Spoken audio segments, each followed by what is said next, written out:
Por la señal de la Santa Cruz de nuestros enemigos, líbranos, Señor Dios nuestro, en el nombre del Padre, del Hijo y del Espíritu Santo. Amén. Señor mío y Dios mío, creo firmemente que estás aquí, que me ves, que me oyes. Te adoro con profunda reverencia. Te pido perdón de mis pecados y gracia para hacer con fruto este rato de oración. Madre mía Inmaculada, San José, mi Padre y Señor, Ángel de mi guarda, interceded por mí.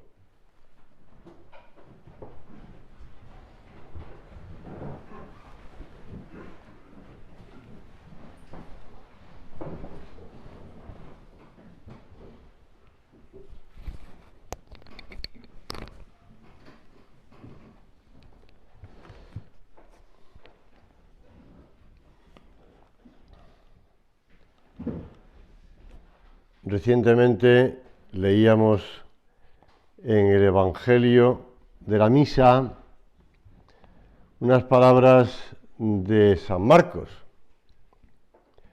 Aquel día salió Jesús de casa y se sentó.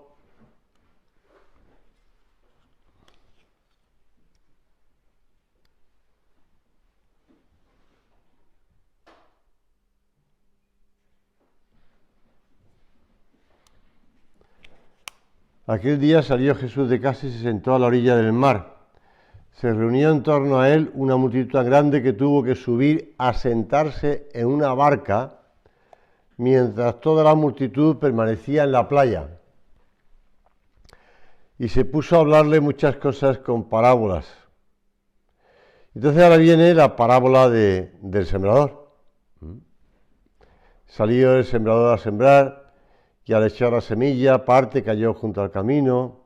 Lo leíamos o lo escuchamos en la proclamación del Evangelio de, yo no sé si fue el miércoles pasado o el martes, no recuerdo, pero vamos, hace una semana.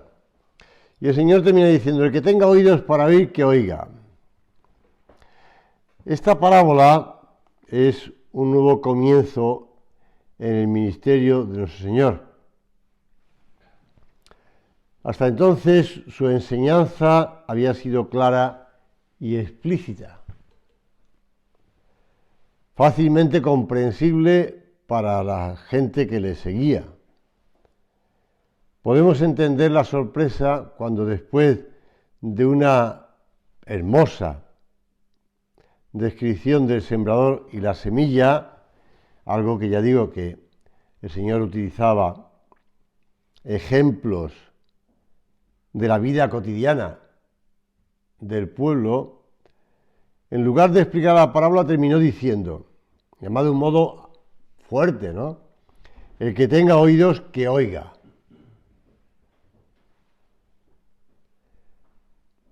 Después ya los discípulos, a los apóstoles, mejor dicho, cuando le preguntaron en privado, les respondió, y les explicó la parábola, porque ellos tampoco la habían entendido mucho.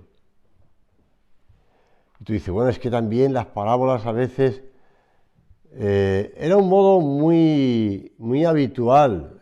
Si tú lees la literatura rabínica de los maestros de Israel, te das cuenta de que muchas veces utilizaban el modo de parábola. No, yo, en mi opinión, a lo mejor que alguien que sabe más que yo puede decir que estoy confundido, pero en mi opinión, las parábolas de Cristo sobrepasan en mucho, en calidad, en poesía, en belleza y en profundidad a la de los rabinos. Pero bueno, era una cosa habitual. Ahora, que el Señor les dijera: el que tenga oídos para oír, que oiga, y ellos no entendían mucho, eso sí que llama la atención. A nosotros, que la hemos oído tantas veces y explicar tantas veces, la parábola no tiene ninguna trampa, ¿no? O engaño o dificultad. Pero para aquellas personas que la escuchaban por vez primera a orillas del lago, sonaba misteriosa, como una adivinanza sin respuesta.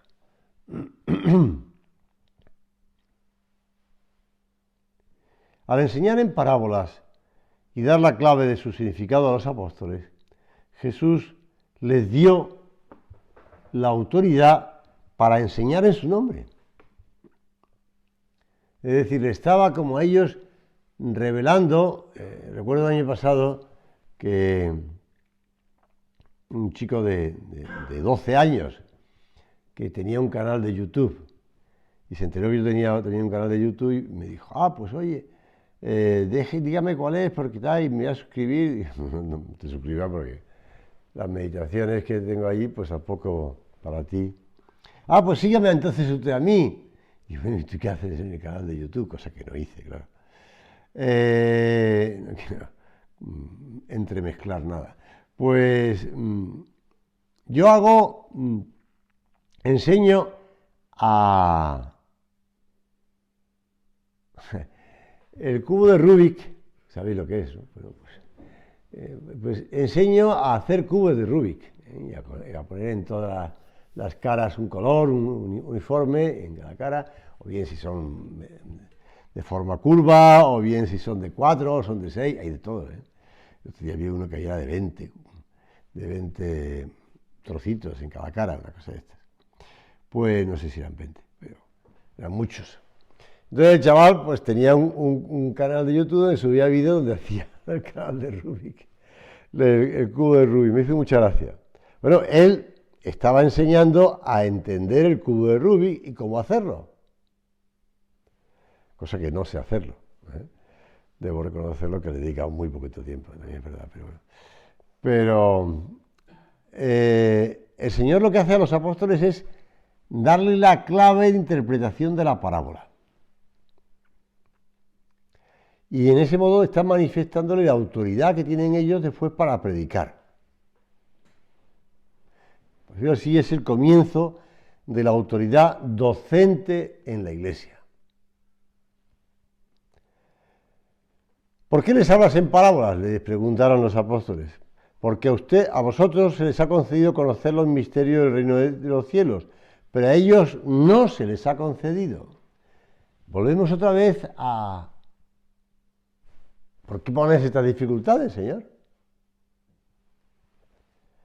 Por eso les hablo en parábolas, porque viendo no ven y oyendo no oyen ni entienden. ¿Cuántas veces hemos escuchado estas palabras de Jesús en el Evangelio de San Mateo, de San Marcos, de San Lucas, porque son los sinópticos, y hemos dicho, bueno, ¿y esto por qué? Realmente es sorprendente, ¿no? Realmente es sorprendente. Pues también tiene su explicación. Yo debo reconocer que al principio también me costaba entenderlo. ¿Por qué el Señor hace esto? Vamos a ver si podemos profundizar y aplicarlo a nuestras vidas, ¿no?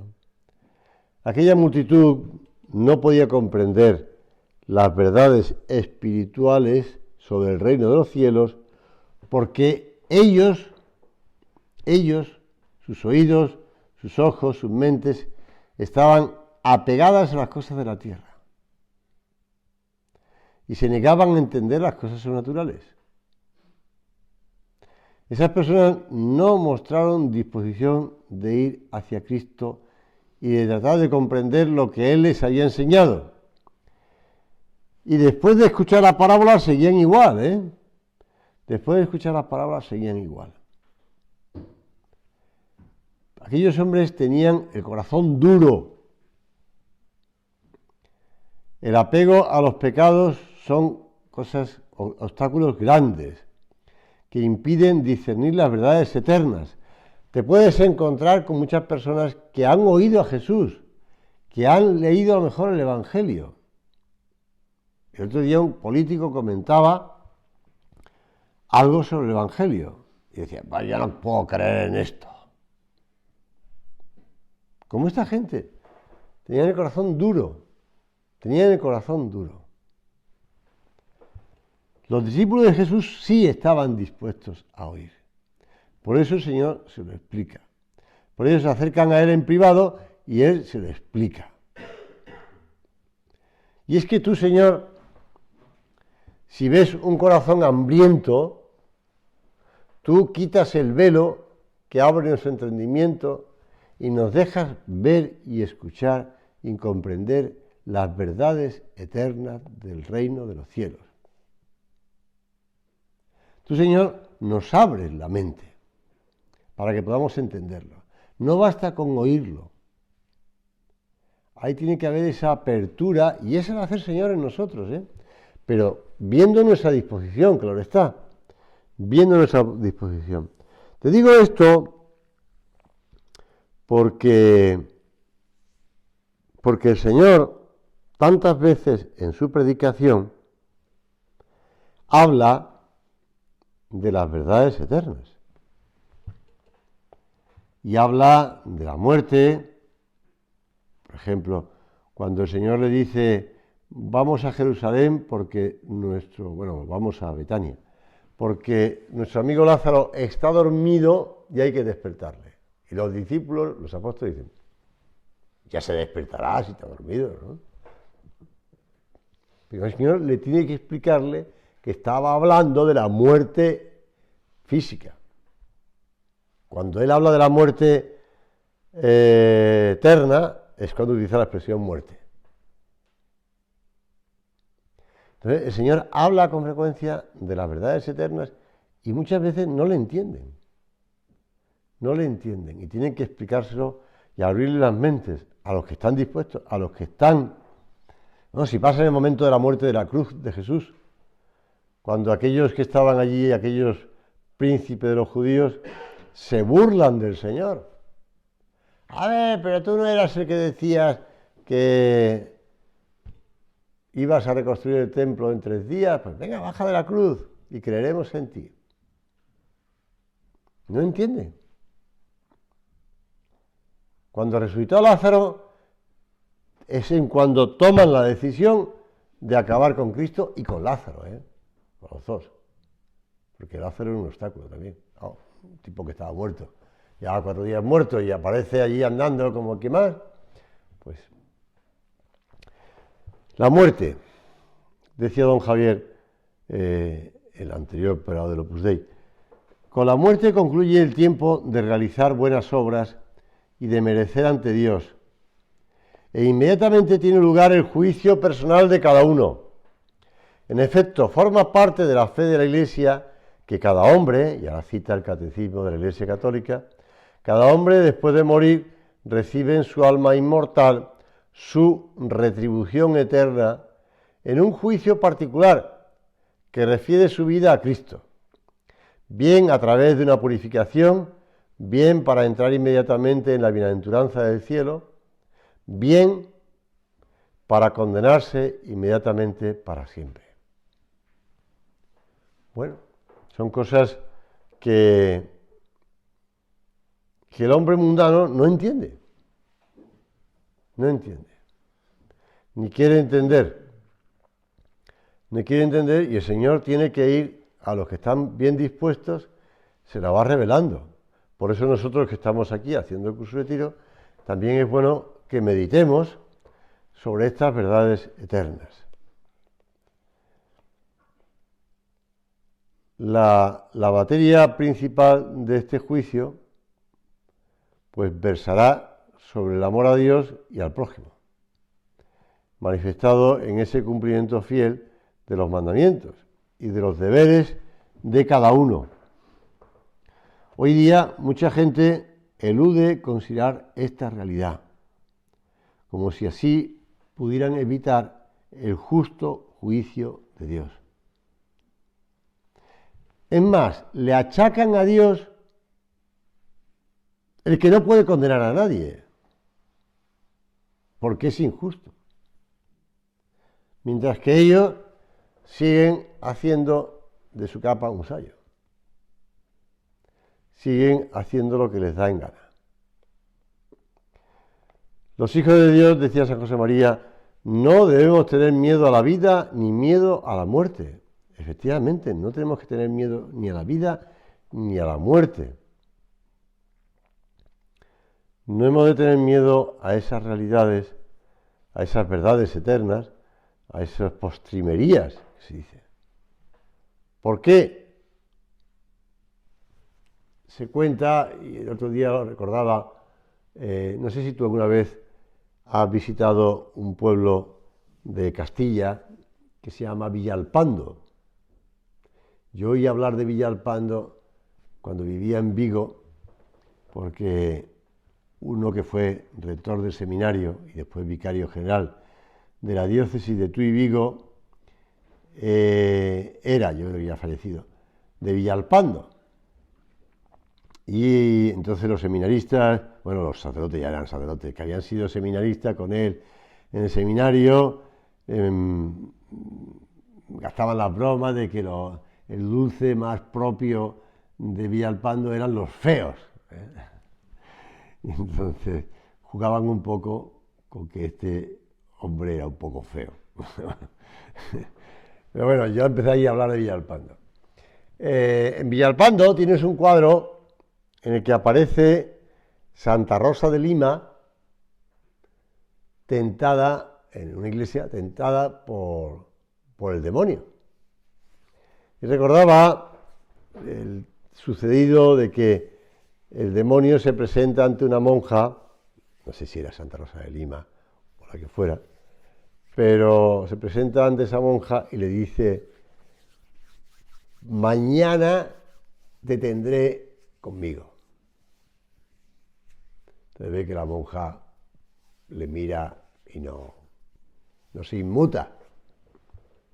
Entonces, oye, que te estoy diciendo que mañana estarás conmigo. Y ve que la monja se ríe. Y él empieza a recordar la vida de esta monja, que él la conoce, y sabe que esta mujer pues ha hecho un pecado y otro pecado, lo cuanto, lo que sea, tal. Y ahí ya el tipo un poco enfadado, pero carcajeando se le dice: mañana vas a estar conmigo. Y entonces la monja suelta otra carcajada fuerte y le dice: no. Oye, que yo conozco tus pecados. Que no. Mis pecados se los llevó Jesús ayer que fui a confesarme. Por eso nosotros estamos muy tranquilos porque sabemos que estamos en las manos de Dios. Claro, ahí está el tema de decir: ¿y cómo sé yo que estoy en gracia de Dios? Siempre cuento esto porque me llamó mucho la atención. Claro, evidentemente yo no tengo una certeza física. Yo no veo mi alma. En la anécdota esta que estaba contando, el demonio veía el alma de la monja, ¿no? Pero el demonio no ve el alma de la monja. En tu alma solamente entras tú y Dios. Pero bueno, el saber físicamente que estoy en gracia de Dios no se sabe. Y no lo puedo tener. Ahora, puedo saber que estoy en gracia de Dios.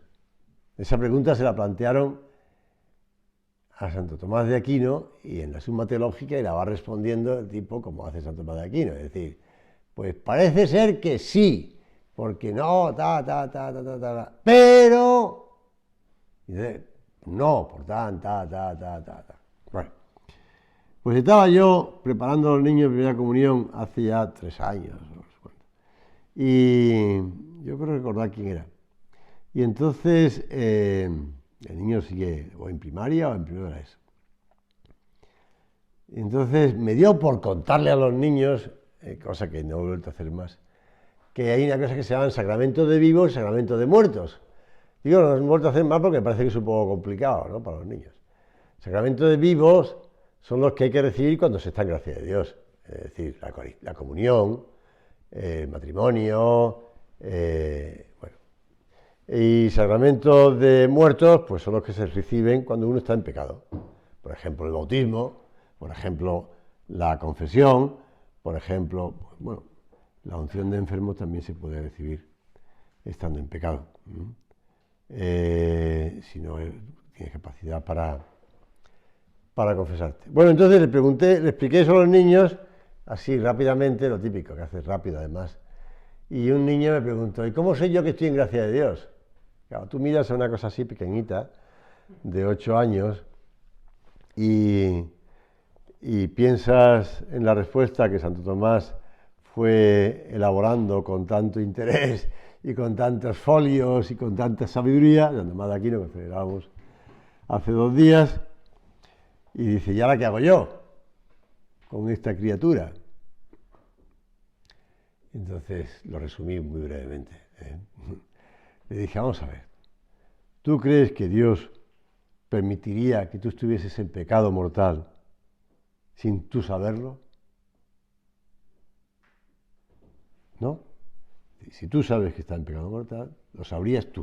Con lo cual, quédate tranquilo, tú haces examen de conciencia, mira a ver si estás en pecado mortal, y si no, quédate tranquilo, porque Dios no te va a permitir que te engañes. El chaval se quedó muy tranquilo. No sé si Santo Tomás de Aquino suscribiría mi resumen de sus 3 folios, pero sí. Con lo cual nos quedamos muy tranquilos, estamos en las manos de Dios. Eso sí, con frecuencia juzgamos las situaciones transitorias como si fuesen eternas y nuestro destino futuro como algo lejano. El ser humano es un híbrido que aúna lo material y lo espiritual, lo temporal y lo eterno. Nuestra fe en la resurrección ilumina esta condición transitoria que en ocasiones nos resulta insatisfactoria. Sabemos que hay algo más que no podemos explicar, pero lo vemos muy lejano. Por eso, Señor, yo me fío de tu palabra. Señor, yo sé que nos preparas la casa del Padre una morada adecuada. Tú sabes que necesitamos para colmar lo que de verdad ardía en nuestro corazón. Por eso también ahora encomendamos pues a los familiares difuntos y a los amigos difuntos y a las personas que han fallecido. Porque no todos han muerto con un adecuado nivel de santidad. Muchos necesitan de nuestras oraciones, porque permanecen en ese estado de purificación temporal que es el purgatorio. Nos recuerda, Señor, que somos miembros de un cuerpo, de que no solo forman parte los que ya están en el cielo, la iglesia triunfante, o nosotros, los que estamos todavía en la tierra, los que seguimos en medio del combate. Hay un buen grupo de cristianos que ya no pueden merecer por sí mismos y que experimentan esa purificación que los acerca a ti. Por eso también nosotros rezamos por ellos, Señor. Pedimos por ellos. Pedimos por ellos. La verdad del purgatorio arroja mucha luz para entender el sentido de nuestra vida. Dios desea tener consigo a sus hijos. En una meditación anterior hablaba de los suicidios, ¿verdad? Alguna vez te puedes encontrar con alguna persona que se ha suicidado algún familiar. De hecho, pues antes de Navidad, al terminar la misa de un curso del colegio, pues un niño vino a la sacristía y con toda sencillez me dijo: don José María, ¿le puedo preguntar una cosa? Tal. Yo ya vi que la cosa era seria y a los 2 monaguillos que estaban le eché fuera de la sacristía. Ido ya a clase, ya termino yo de recoger. Y el niño me dijo: ¿usted sabe que un familiar mío, me dijo la familiar, se suicidó hace unas semanas, ¿no? Dije: sí, ya me lo contaste, ya rezamos y tal. Pero es un pecado muy grave. Entonces le dije: vamos, mira, porque yo estaba viendo que la criatura estaba sufriendo, ¿no? Porque quería a ese familiar, pero además ese familiar se había suicidado, le constaba. Y dije: mira, En cierta ocasión, un sacerdote santo, de hecho es llamado el Santo Cura de Ars, Juan María Vianney, un sacerdote francés, con fama de santo, pero que además iba mucha gente a confesarse con él, pues San Juan María Vianney estaba en la iglesia, y entre la iglesia había mucha gente y tal, pues se cruzó con una señora y le dijo, su marido, quédese tranquila, que su marido se ha salvado.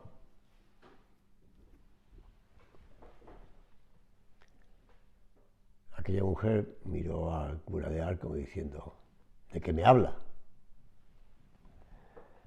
Y el cura de Ars le insistió, le estoy diciendo que su marido se ha salvado. Está en el purgatorio, rece por él, pero se ha salvado. Y aquella mujer seguía poniendo cara de no creérselo. Y entonces el santo cura de Ars le dijo, mire, entre el puente y el agua, entre el puente y el río, estaba la Virgen. Y él se arrepintió. Porque cuando usted, ya sé que él no practicaba, pero cuando usted a esa imagencita de la Virgen que tiene en casa le ponía una velita, le encendía una velita y rezaba, él, sin que usted lo viera, también rezaba. Así que entre el puente y el río estaba la Virgen. Quédese tranquila, pero rece por él. ¿Has entendido?, le dije al chaval. Me dijo, sí.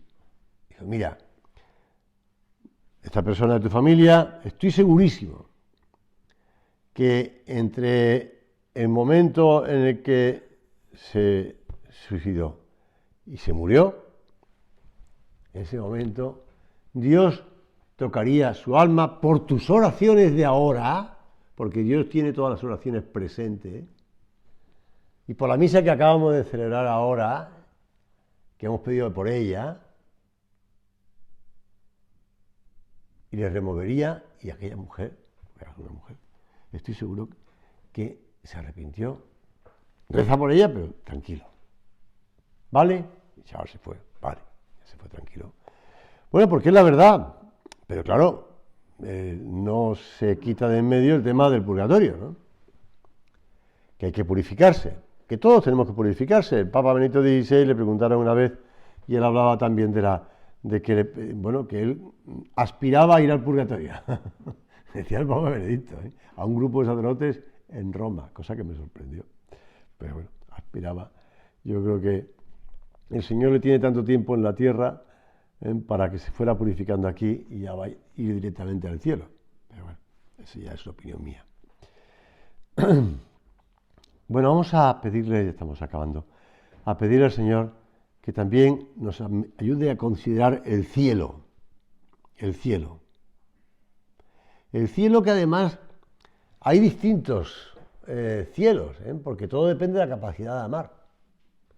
Si tú en esta vida vas agrandando tu corazón, entregándote a los demás, queriendo más a los demás, dándote a los demás, cuando llegues al cielo tu corazón tendrá una gran capacidad de amar. Por tanto, tendrás más. Y te preguntas, ¿cuánta es mi capacidad? ¿Cómo puedo ampliarla? Pues mira, la respuesta es Cristo, La respuesta es Cristo. Él nos enseña a amar y a darnos de verdad y a la capacidad de amar. Como decía la Madre Teresa de Calcuta, hablaba de amar hasta que duela. Pues sí, amar de verdad, de ese modo. Amar queriendo. Nuestra vida consiste en prepararnos para poder resistir la intensidad del amor de Dios. Todo lo que nos pasa en medio de preparación para eso. Ojalá podamos aprender a movernos dentro de ese juego divino y humano que te decía al principio. Imagina que Dios, al juzgarnos, nos dijese: qué bien has escrito tu vida, entra en mi gozo, has completado el camino, descansa ya, ¿no hace falta más? Bueno, pues acudimos a la Virgen María. Ella supo afrontar la prueba de la muerte de Jesús. Y a ella nos podemos encomendar todos los días para que nos ayude a vivir con esa conciencia de ser peregrinos que aspiran a conquistar su verdadera patria y a ver la muerte como esa realidad que Cristo ha transformado en liberación de lo caduco y puerta a lo que perdura para siempre.